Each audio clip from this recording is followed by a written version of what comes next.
active musically. And that was the purpose of me getting this together. And it's just a few things that I'm going to talk about to try to keep everybody motivated. I have to motivate yourself because we all know, I think just about everybody who is working from home is got this same struggle. The food, you're cooking, you're eating, you're sitting. You're not doing those things that you normally do. I work downtown Chicago. So I had to walk to work to get to my job. And then on my lunchtime around noon, I'll walk around maybe 2 miles downtown. So I leave, I'm usually decently active, but at home, when you get up, you don't have a whole lot of activities to do. So we tend to be stray a little bit and be a little lazy. Hey, Melissa. So I just want to kind of get on here and talk about a few things to kind of keep us motivated, and also myself motivated during this time. Just recap what we talked about the previous time we were on. We're talking about directing tips. Just to recap a couple of those real quick, when I was talking about directing, how to properly direct a choir, I was telling you that there is no specific way to direct a choir. For when you're conducting a band or orchestra, yes, you're a little more definitive because it's two different areas. You focus in the band and the choir with the choral. That really focuses on like the rhythm of the music. Whereas when we're conducting the choir, especially in the Pentecostal environment, we're more we pay attention to the music, but we're more going along with the words, making sure you all are following the words. Thanks, Mom. Hey, Aaron. So one, we want to make sure that you're giving clear signals when you're directing.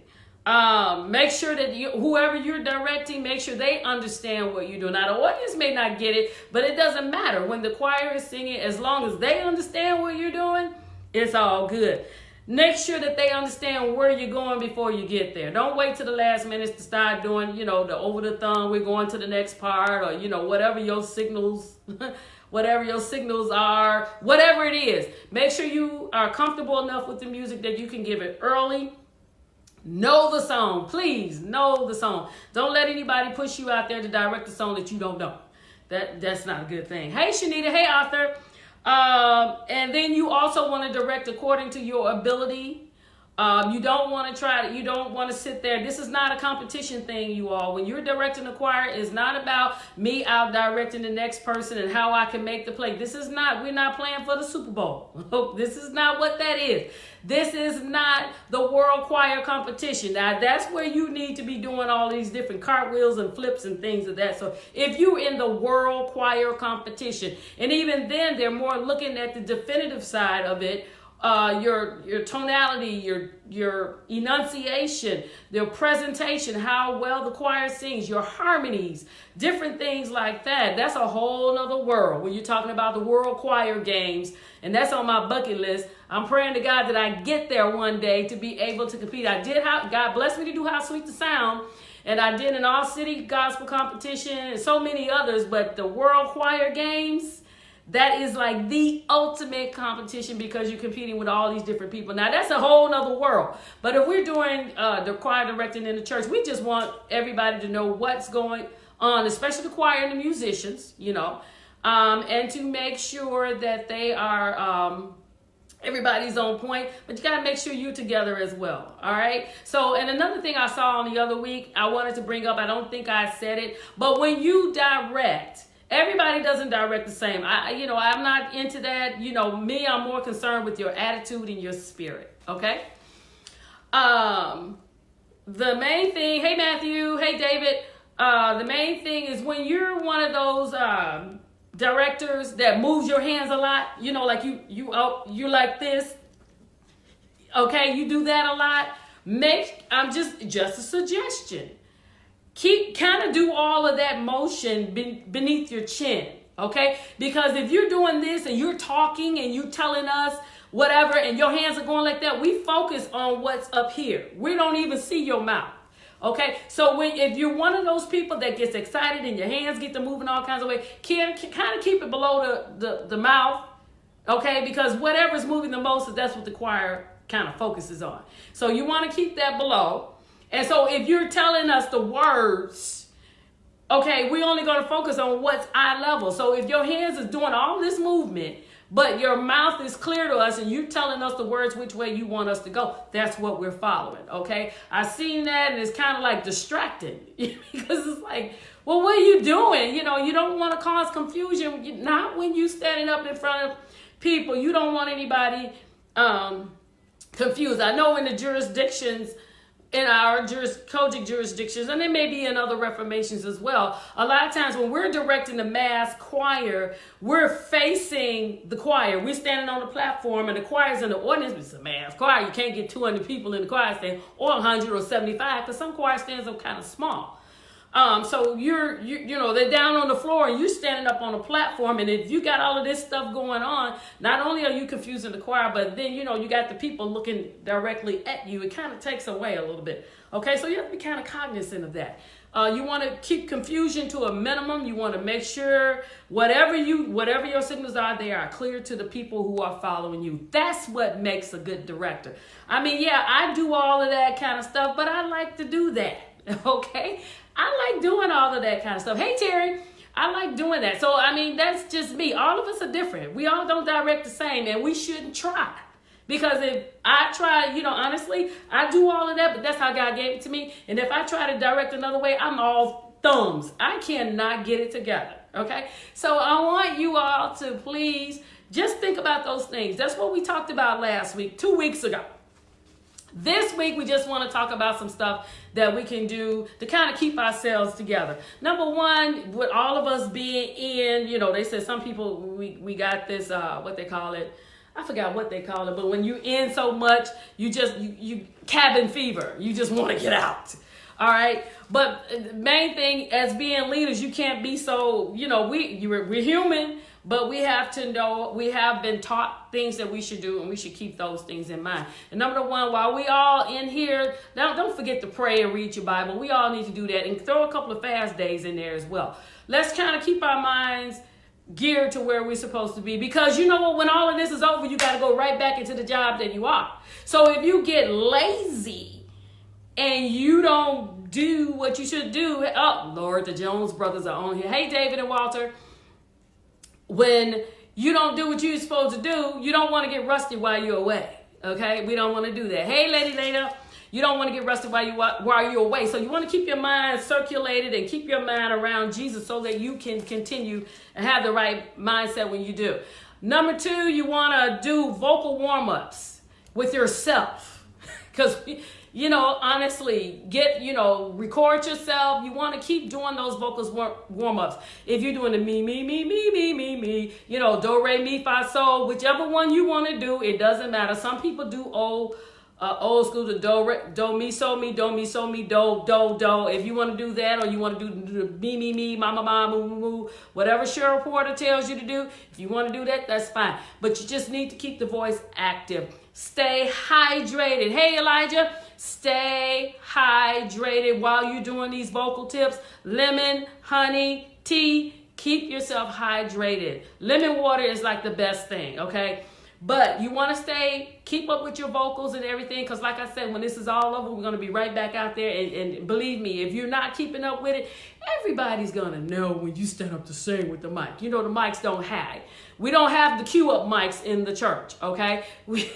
However you sound, that's how you sound. So you want to keep that together. Another thing for your choir, I'm sure most of us have gotten our kind of technologically, I don't know if I pronounced that right way anyway, you know what I'm saying, advanced, in that we have like a mass text, so we have Facebook Messenger, or we have some kind of way where we can contact all of the choir members that are in your group. Stay in contact with them. Don't let them just go, just like these pastors are doing, where they're having conference calls, they're having the little text messages. Stay in contact with your groups. Even though we're not supposed to meet in groups of 10 or more, and we got to keep the 6 feet distance. Can you imagine that in choir rehearsals? We can't do that. So contact them in other ways. You know, send them messages, send them songs to review. Have them, encourage them to inundate themselves with songs, good choir songs. Keep themselves upbeat, you know, because when you're in isolation like that, it's easy to get, you know, down and whatever else. I myself, I make sure I keep that gospel music pumping, those hymns, everything upbeat. I'm, running back and forth in my house. Just, hey, I'm going at it. I have my niece going today. I am just not one of those people that's going to sit down and be like, oh, well, no, I'm getting up because I know I get outside and go walking. I make sure there's not a whole lot of people around, but I get out and I go walking to make sure that I keep myself active and together. So do that with your choir. Talk to them. If you can have a conference call with them, talk to them, just see where they are. You'd be surprised how good it feels just to hear your voice, just to hear some normality somewhere, some voice that you're accustomed to hearing. You know what I'm saying? And that's why a lot of pastors are doing their Zooms or their conference calls or their Facebook Lives. It's just something when you're in isolation to hear familiar voices, familiar music. It does a lot. Also, as a music leader, read periodicals. I subscribe to, what is it? Choir? I know it's a lot of reading. The Choir Journal. I know it's backwards, but it's a choir journal, and it comes out every month. You get a copy. This one happens to be September 2018, but anyway, you get the drift. I have these where it's choir directors from all around the world. I mean, these people are really like, I thought I was like, all serious. And I'm like, oh, but when you read what everybody else is doing, it's like, oh, I need to step up my game. So it's very beneficial to read those. I also have other books that I read regarding music just to keep keep your mind fresh. Watch YouTube videos. I watch people doing their lectures and things like that. Or you can, just anywhere. It's so much that we can watch on TV or on YouTube, especially. YouTube is the go-to place to get inspired to do things. So you want to do that. Keep your mind going. Listen, and I mentioned this before, but even for yourself, to get ideas, there's always new music out there that we have not heard. Basically, on the internet stations, there's so much music that, when you listen to the major stations around, they play basically the same songs over and over. So we all sing the same thing. But when you go on the satellite radio, it's so much music that you have not heard. And it's like, wow, that's a good song, and you bring newness and freshness to to wherever you are, your church or whatever you do. Let's bring back freshness when we go back. We don't want to go back with the same old attitude like, okay, here we go. We've been away for a while. Let's come in with freshness, with newness, with a new attitude, a new heart, because a lot of things are going to change when we go back. You know what? Honestly, I'm not a prophetess or anything like that, but this will not be the last time that we will be sheltered in place. Now, we may not do it for a year or a couple of years or so, but this is not going to be the last time. So let's use this as a learning tool. Things that we need to do, and I mentioned this to somebody else, but as churches and even as your individual lives, you need a business continuity plan. You need a backup. If things don't go the way they should go, what else can we do in place to keep the operation going? They got the Giveify, they got the Tithify, they got all of these different mechanisms where you can donate to your church. We have so many different ways, but a lot of times we have never really had this where we had to stay in place at home, even from church. You stay at home because, something happened at the job, a fire or something like that. You stayed at home, but we never had to stay away from church. And I think a lot of churches did not have a business continuity plan. A backup plan in case something goes wrong. We never even think about that. But now we need to start thinking about these plans and think of things. And that's what I'm saying. As a music leader, we need to start thinking outside of the box. What else can we do to inspire the people that work for us? So listen to music, listen for new music. So when we resume the choir rehearsals, I'm talking so fast, I'm trying to get my breathing back. I realized a couple of weeks ago, I was singing and I could not couldn't last all my measures. I said, what's going on? I'm breathing wrong, getting lazy. So that's why I'm trying to encourage you all to do the same thing. But listen to music, bring new music to the rehearsal. Let's not just go there and do the same old thing over and over. Everybody's like, oh my God. No, let's bring new, fresh music. Get everybody involved. Tell them, look, if you heard some new songs, what are some new stuff you heard that we can sing?